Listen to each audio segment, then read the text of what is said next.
I've been studying EDFs and fans for a couple months now, learning about all the ways you can get more performance out of them, and I decided to finally test how different things like inlets, thrust tubes, and other components affect their performance. I built a simple stand that sits on a kitchen scale to read the thrust and began by testing the EDF on its own. We used an FMS 64mm EDF that runs on 4-cell batteries, 30C discharge rate, and it was the same EDF and battery for all tests.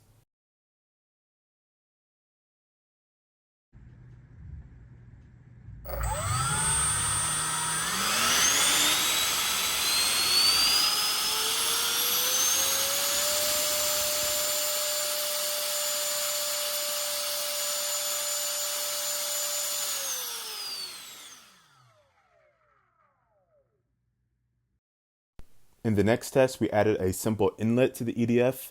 It has a rounded lip, is just straight towards the fan, and has a depth of about 120% of the fan diameter. This depth is what I researched to be ideal for fan units.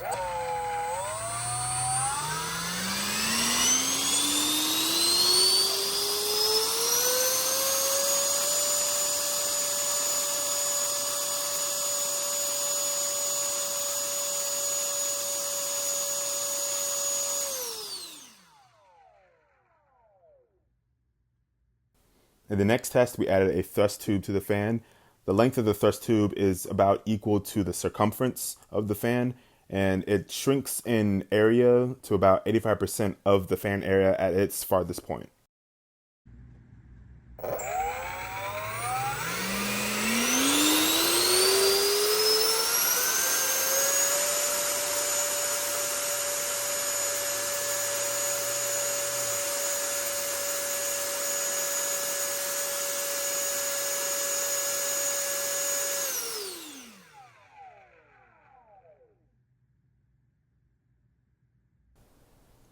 Next, I tested an element I designed called the thrust body object.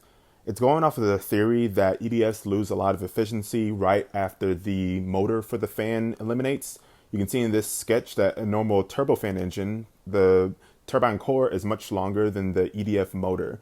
So the idea of the thrust body is that it is an aerodynamic fairing to the motor that can help keep some of that cross-sectional efficiency for longer.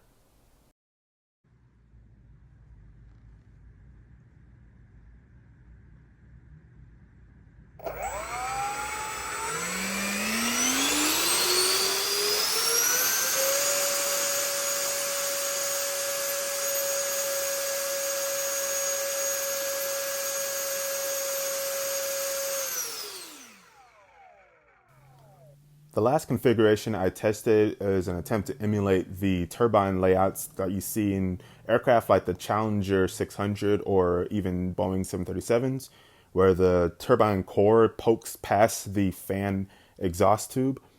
I wanted to see how that affected the performance of the fan, whether or not I could actually see even more thrust out of that, or if it would be about the same.